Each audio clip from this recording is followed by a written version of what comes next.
अब बताइए कौन सा टॉपिक आप पढ़ना पसंद करेंगे? कोई टॉपिक का नाम बताइए, कोई भी आप बताओ। एकोमोडेशन। एकोमोडेशन, एकोमोडेशन पढ़ना चाहेंगे। ये एकोमोडेशन को बोलते हैं हिंदी में समायोजन। एकोमोडेशन को क्या बोलते हैं? समायोजन। ये एक प्रक्रिया है। प्रक्रिया का मतलब क्या होता है? जो लंबी अवधि में होता है, जो काम एक प्रोसेस है, जैसे सहयोग, कोऑपरेशन। मैं पूरा प्रक्रिया आपको बता देता हूं। आपने समायोजन पूछा तो पहले समायोजन बताता हूं, फिर सहयोग भी है, सात्मीकरण भी है और संघर्ष भी है। ठीक है, तो एक है पॉजिटिव और एक है नेगेटिव। पॉजिटिव सहयोगात्मक प्रक्रिया जैसे सहयोग और समायोजन, और एक है नेगेटिव डिसोसिएटिव असहयोगात्मक प्रक्रिया जैसे प्रतिस्पर्धा और संघर्ष, कंपटीशन एंड कॉन्फ्लिक्ट। ये क्या है? असहयोगात्मक प्रक्रिया। समाज में दो तरह की प्रक्रिया चलती रहती है, एक सहयोगात्मक और एक असहयोगात्मक। सहयोगात्मक प्रक्रिया दो तरह की है, सहयोग और समायोजन, और एक और है उसमें सात्मीकरण। ठीक है, और असहयोगात्मक प्रक्रिया है प्रतिस्पर्धा और संघर्ष। तो समायोजन क्या हो गया? सहयोगात्मक प्रक्रिया हो गया। बहुत ही ब्रीफ में एक एक मिनट में सब बताता हूं, सारा क्लियर हो जाएगा। सहयोग कहते हैं दो या दो से अधिक व्यक्तियों का एक साथ मिलजुल करके काम करना। क्या कहलाता है? कितना सिंपल है। अगर आपसे कोई पूछे सहयोग क्या है और आप नहीं बताओ, अगले दिन मुंह लटकाए हुए हो, तो कैसा फीलिंग आ रहा है? सहयोग कहते हैं, और दिन रात बोलते हो सहयोग कर दो मेरा। दो या दो से अधिक व्यक्ति मिलजुल के जब काम करते हैं उसको क्या बोलते हैं? कोऑपरेशन। को मीन्स टुगेदर, ऑपरेशन का मतलब काम करना। बोलते हो ना ऑपरेशन करना, ऑपरेशन करते हैं काम करने को, एक दूसरे के साथ मिलजुल के काम करना। जैसे खाना बनाते हैं, कोई रोटी बना रहा है, कोई चावल बना रहा है, कोई प्याज काट रहा है, कोई सब्जी बना रहा है, मिलजुल के काम कर रहे हैं, तो बोलते हैं ना कोऑपरेशन हो गया। फैक्ट्री में काम करते हैं, हर जगह मिलजुल के काम करते हैं, ये हो गया सहयोग। समझ में आ गया? अभी इसमें बहुत सारी चीजें तुम एग्जाम में लिख सकते हो, इन ब्रीफ में बता रहा हूं। ठीक है, और है सहयोग के साथ है एक है समायोजन। समायोजन क्या है?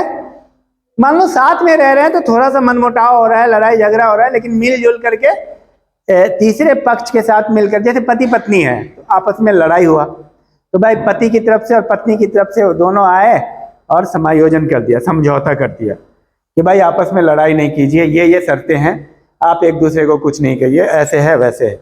जैसे पड़ोसी में लड़ाई, मान लो दो पड़ोसी आपस में लड़ रहे कि तेरे नाली का पानी इधर क्यों आ रहा है, मेरे नाली का पानी उधर नहीं जा रहा है, तू क्यों ऐसे कर रहे हो, तू कचरा मेरे पास क्यों फेंक रहा है, होता है ना। अब ये लड़ाई होने वाली है, तो ऐसे में क्या हुआ, तीसरा आ गया और बोला तुम लोग बैठो, हम तुम्हें समझाते हैं। तुम लोग जो है ना बिना काम का लड़ाई करते हो, तुम इधर कचरा मत फेंकना, तुम नाली का पानी उधर मत फेंकना, और मामले को निपटा दिया। इट इज कॉल्ड समायोजन, जो तुमने पूछा था। तो ये भी सहयोगात्मक प्रक्रिया, मतलब ना चाहते हुए भी मजबूरी में कॉपरेट करते हैं, क्योंकि साथ रहना है। डेली लड़ाई करोगे मजा आएगा? डेली पड़ोसी से लड़ोगे, डेली पति पत्नी लड़ोगे? अरे शांत हो जाओ भाई, एक ही घर में रहना है तो क्या करना है भाई, चलो। अब मान लो पति को शिकायत है कि पत्नी 8 बजे उठती है, अब पत्नी को शिकायत है कि ये 9 बजे रात में आता है, तो बात आई कि तुम भी जो है ना 9 बजे रात में मत आओ, 8 बजे आओ, और तुम ना 8 बजे मत उठो, तुम भी 7 बजे उठो। समायोजन हो गया, बात हो गई भाई, तुम सवेरे उठो बहुत हुआ, तो ये समायोजन है। तो उसी तरह अगर कॉलेज में दो विद्यार्थी में लड़ाई हो गई तो टीचर ने समायोजित कर दिया, क्या दिक्कत है, ये है इसने मेरा कलम ले लिया था, अच्छा कोई बात नहीं, ये तू कलम ले। तो ये झगड़ा का समायोजन जो है ना, समाधान है एक प्रकार का। क्या है ये? समाधान है, समायोजन। तो ये सहयोगात्मक प्रक्रिया, सहयोग करते हैं, ना चाहते हुए भी करना पड़ेगा। अब पति पत्नी में लड़ाई हो गई, लेकिन मन नहीं कर रहा, फिर भी भाई पति के लिए खाना बनाना है या पत्नी के लिए कपड़ा लेके आना है, ठीक है, इट इज समायोजन। तो सहयोग आपने समझ लिया, समायोजन आपने समझ लिया। अब एक है सात्मीकरण, ऐसे एसिमिलेशन बोलते हैं। सहयोग को बोलते हैं इंग्लिश में कोऑपरेशन, समायोजन को इंग्लिश में बोलते हैं एकोमोडेशन, और सात्मीकरण को इंग्लिश में बोलते हैं एसिमिलेशन। क्या बोलते हैं? एसिमिलेशन। Very good. सात्मीकरण क्या है? एसिमिलेशन। अब देखो समायोजन में क्या होता है कि रस्सा कसी होता है, फिर एक साथ मजबूरी में समझौता होता है। सात्विकरण जस्ट उल्टा है। सात्विकरण में खुशी के साथ इतने साथ रहते हैं कि एक दूसरे के संस्कृति और विचार को भूल जाते हैं। जैसे हिंदू मुस्लिम भारत में इतनी लंबे काल से इतने आपस में खुश रहे, साथ में रहे, इसका हुआ क्या फायदा? ये एक दूसरे की संस्कृति को और आइडियाज को और हैबिट को इस तरह से अपनाए, पता ही नहीं चला कौन हिंदू का है कौन मुस्लिम का है। वो जो लड़ाई हो रही है वो पॉलिटिकल हो रही है, तुम्हारे अंदर जबरदस्ती घुसाया जा रहा है, वो है नहीं। ये जो व्हाट्सएप चल रहा है, ये सारी चीजें, ये सब जबरदस्ती है। इलेक्शन का टाइम है और एकदम धूमधाम से मचा रहा हिंदुस्तान के। अब एक चीज बताओ, पीपल का पेड़ है, ऊपर से आपने 5 फीट पीपल के पेड़ को काट दिया, खत्म हो जाएगा वो? क्योंकि अंदर बहुत गहरा है। तो तुम उठना बैठना, अब तुम्हें अगर ये पता चल जाए कि हिंदू मुस्लिम की संस्कृति में क्या डिफरेंस है, तो और तुम ये चाह रहे हो कि नहीं मैं ओरिजिनल वाला मुस्लिम वाला जिंदगी जीना चाह रहा हूं और ओरिजिनल हिंदू वाला, तो जी ही नहीं पाओगे। कैसे? तो कैसे सर? तो पता चला तुम जो रोटी चावल बोल रहे हो, पता नहीं रोटी मुसलमान ने बोला था पहले कि चावल मुसलमान ने बोला था कि हिंदू ने बोला था, तो तुम बोल ही नहीं पाओगे। समझ में आ रही मेरी बात? कहां जा रहे हैं? मतलब इट इज कल्चर। तुम बोल रहे हो रोटी, तुम बोल रहे हो कि हम हिंदू हैं। अब हिंदू किसने बोला था अगर ढूंढने लगोगे? एनसीईआरटी बोलता है हिंदी, बाहर से लोग आए थे, उन्होंने बोला था कि यहाँ के रहने वाले हिंदू हैं। वेद में कहीं पे हिंदू नहीं लिखा। वो क्या है? वेद में क्या लिखा हुआ है? सनातन। अब तुम ये बताओ, तुम हिंदू हो या सनातन? लेकिन तुम गर्व से बोलो, क्या बोलते हो? यहीं पे गड़बड़ हो गया, हुआ कि नहीं? तो तुम एक स्टेप नहीं चल पाओगे, यानी नफरत तो तुम कर ही नहीं पाओगे, वो जबरदस्ती का है। अब कोई आदमी अंग्रेजों से नफरत कर रहा है, लेकिन उसकी इजाद की हुई पंखे को का हवा ले रहा है, वॉशिंग मशीन का हवा ले रहा है। उसी तरह से हो गया, कोई मुसलमान और हिंदू एक दूसरे से नफरत कर रहा है, लेकिन उसके सारे आइटम को बोल रहा है। एम आई राइट और रॉन्ग? मेरी बात समझ में आ रही है? उसी तरह मुसलमान जो भी काम कर रहे हैं, उनकी संस्कृति रीति रिवाज तौर तरीके, हिंदू उनकी संस्कृति रीति रिवाज तौर तरीके ऐसे घुल मिल गए जैसे नमक पानी और नींबू निचोड़ा हुआ। अब बताओ नींबू किधर है पानी में, नमक कहाँ है और पानी कहाँ है? तो आप ये कहेंगे ये सारा जो ऊपर ऊपर हो रहा है ना, ये पॉलिटिक्स की वजह से हो रहा है। किसकी वजह से हो रहा है? नो डाउट ये चीजें हो रही है, लेकिन इसकी जड़ इतनी मजबूत है ना कि हिंदुस्तान के लोग नफरत को ज्यादा दिन तक, अगला लाइन क्या है, बर्दाश्त नहीं करते ज्यादा दिन तक। वो एक लेवल तक चलता है तेरे घर में। अब मैं एक और चीज बता रहा हूं, बैठ जाओ। आपके घर में आइए, आपने देखा होगा कि बहुत सारे घर में दो भाइयों के बीच लड़ाई होती है कि नहीं? मुझे बस इतना बताओ। चूंकि ये एकोमोडेशन की बात हो रही थी, एसिमिलेशन की बात हो रही थी। एकोमोडेशन में बात ही होती है लड़ाई की, और लड़ाई के बाद समझौते की, और सात्विकरण उससे आगे की प्रक्रिया है।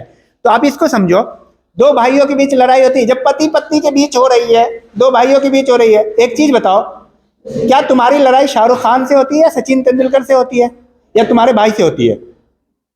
कलम के लिए लड़ाई बचपन में किससे हुई थी? शाहरुख खान से? भाई से या बहन से? तुम्हारे पास अच्छा ड्रेस नहीं है, इसकी लड़ाई किससे होती है? सचिन तेंदुलकर से या मम्मी या पापा से? जमीन किसने ज्यादा ले लिया तुम्हारे पापा का? चाचा ने या ताऊ जी ने या सलमान खान ने या सचिन तेंदुलकर ने या अमिताभ बच्चन ने? किसने ले लिया था जमीन? जब भाई भाई लड़ सकता है तो ये सब जो है ना बुलबुलें हैं, कुछ मिनट के हैं। समझ में आ रही बात? लेकिन फिर भाई, उसी तरह भारत में हिंदू मुस्लिम इतना गहरा है क्योंकि यहां पे ओरिजिनल मुस्लिम अरब से आए हुए कोई नहीं है। ये वही मुस्लिम है जो आपके भाई थे। समझ में आ रही बात? ये सारे कन्वर्टेड मुस्लिम है भारत में। वो वही रंग है जो तुम्हारा रंग है, जो हिंदू का रंग है, जो मुस्लिम का रंग है, एक ही है। कोई अरब से आया, अरब का आदमी गोरा होता है, अरब से आया हुआ मुस्लिम चला गया जो आया था। तो सात्वीकरण की प्रक्रिया क्या सबक देती है? इस तरह से घुल मिल गए हैं कि तुम मतलब ओपनली डिक्लेयर नहीं बोल सकते कि ये मेरा ये तेरा है। This is called assimilation. सात्वीकरण की प्रक्रिया में इस तरह से हम लोग, हमारी संस्कृति घुल मिल जाती है कि हम, ये मुश्किल होता है कहना कि ये किसका है। जैसे चप्पल, जूता, पैंट, शर्ट। अब पैंट शर्ट बोलते हो ना सुबह शाम, अब ये हिंदी है कि इंग्लिश है कि उर्दू है? मुसलमान का है कि हिंदू का है कि अंग्रेज का है? इंग्लिश है। तो क्यों बोलते हो भाई? अंग्रेजों से अगर नफरत करना है तो मत बोलो। और दूसरी बात, धोती पहनो फिर। तो मैं तो ये बोलता हूं भाई, ठीक है। तो इसका मतलब नफरत हमारे कल्चर में है ही नहीं। हमारा कल्चर इतना स्ट्रांग है जिसमें नफरत है ही नहीं। नफरत आप कर ही नहीं सकते, ज्यादा लंबी अवधि तक नहीं कर सकते हो। वैसे ही है जैसे पीपल के पेड़ को कितना भी काट दो, लेकिन रूट कितना स्ट्रांग है, वो जितना गहरा है ना उतना ऊपर नहीं है। जब तुम कोई पेड़ रोपोगे ना पीपल के आगे अगल बगल में, तो पेड़ होगा ही नहीं नफरत का। तो नफरत आएगा।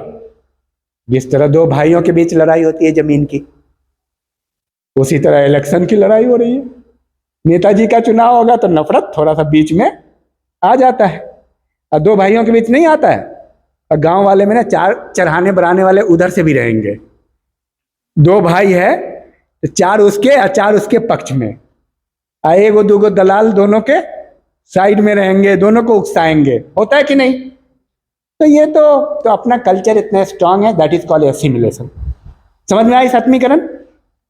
अब विरोधात्मक प्रक्रिया है, दो है, संघर्ष और प्रतिस्पर्धा। संघर्ष क्या है? संघर्ष कहते हैं दो या दो से अधिक व्यक्ति या दो समूह या दो राष्ट्र, कोई भी एक दूसरे की क्षति पहुंचाते हैं, एक दूसरे का नुकसान करते हैं, और वो नुकसान हर तरह का होता है, जान माल और सम्मान, हर चीज का नुकसान पहुंचाते हैं। जैसे आप देख लो, संघर्ष में दो व्यक्ति से लेकर दो राष्ट्र तक हो सकता है, दो समूह तक हो सकता है।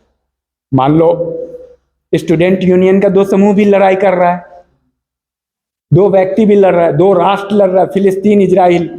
तो इसमें क्या चाह रहा है? एक देश, एक राष्ट्र, एक समूह दूसरे देश, दूसरे राष्ट्र का क्या चाह रहा है? क्षति हो, नुकसान हो। This is conflict, this is conflict, it is called संघर्ष। तो संघर्ष में दूसरे का नुकसान चाहता है। तो दोनों का क्या क्या नुकसान होता है? जान का नुकसान होता है, माल का नुकसान होता है, धन का, और भी सम्मान का, बहुत सारी चीजों का नुकसान होता है इसमें। लास्ट पॉइंट है कंपटीशन, एक प्रतिस्पर्धा। ये निगेटिव प्रोसेस है। ये भी प्रतिस्पर्धा भी संघर्ष का ही एक रूप है। प्रतिस्पर्धा भी संघर्ष का, लेकिन संघर्ष और प्रतिस्पर्धा में क्या फर्क है? प्रतिस्पर्धा का मतलब कंपटीशन, नाम सुने हो ना कंपटीशन का। जैसे जो आईएएस की तैयारी कर रहे हैं, ग्रुप सी की, आर्मी की, पुलिस की, टीईटी की, जो सब आपका अंदर से दुश्मन है, क्योंकि आप भी तैयारी कर रहे हो, वो भी तैयारी कर रहे हैं। सबका तो होना नहीं है। मान लो कि तुम 10 विद्यार्थी हो और 10 में एक का होना है, और 10 में एक को मान लो जॉब मिलना है, तो 10 में तो कंपटीशन है। अंदर से सब चाह रहा है कि मेरा हो, अंदर से दुश्मन है। Indirect conflict. उस कॉन्फ्लिक्ट में और इस कॉन्फ्लिक्ट में क्या फर्क है? इस प्रतिस्पर्धा में, उसमें नियम नहीं होता, इसमें नियम होता है। नियम से आना है, एग्जाम देना है। इसमें ना वायलेंस नहीं होता, नॉन वायलेंस होता है, हिंसा नहीं होता है। इसमें आराम से सुकून से लड़ाई करनी है। क्रिकेट के मैदान में आओ, अपनी शक्ति दिखाओ, बैट बॉल लो, बॉल आ रहा है, बैट से खेलो। वहां क्या है? कोई नियम नहीं है लड़ाई में, संघर्ष में। यहां क्या? प्रतिस्पर्धा में नियम है, नियम के साथ लड़ते हैं। क्या करते हैं? नियम के साथ फाइट करते हैं जॉब के लिए। It is called competition. तो कंपटीशन में नियम होता है, ये भी इनडायरेक्ट कॉन्फ्लिक्ट है, अप्रत्यक्ष संघर्ष है। इसमें हम लोग लड़ते हैं, ये भी एक प्रकार का अप्रत्यक्ष संघर्ष है, और इसमें नियम के साथ, अनुशासन के साथ हम वो चीज अचीव करना चाह रहे हैं। जैसे जॉब, मान लो कोई व्यक्ति जॉब अचीव करना चाह रहा है, कोई जॉब जैसे ग्रुप सी क्वालिफाई करना चाह रहा है, तो लाखों विद्यार्थी ग्रुप सी की तैयारी कर रहे हैं, लेकिन होना 300 का है मान लो, तो लाखों विद्यार्थी कर रहे हैं, अंदर से लड़ रहे हैं। That is called struggle for existence, अस्तित्व की लड़ाई, survival of the fittest, natural selection. अपने को फिट रहने के, सर्वाइव रहने के लिए फिट रखना जरूरी है, और उसके बाद आपका सिलेक्शन होता है। तो ये एक लड़ाई है जो शांत लड़ाई है। क्या है? शांति के साथ लड़ाई है। तो आपने क्या क्या समझा आज? इसने पूछा था समायोजन क्या है, आपने समझा कोऑपरेशन यानी सहयोग, आपने समझा एकोमोडेशन समायोजन, आपने समझा एसिमिलेशन सात्मीकरण, आपने समझा कॉन्फ्लिक्ट संघर्ष, आपने समझा कंपटीशन प्रतिस्पर्धा। तो ये था कुल मिलाकर के। आप सबसे मैं ये कहता हूँ कि जो वीडियोस है सारे सेट्स हैं बेसिक कॉन्सेप्ट्स के, सोशियोलॉजी के, उसको आप पॉइंट वाइज कर लीजिए।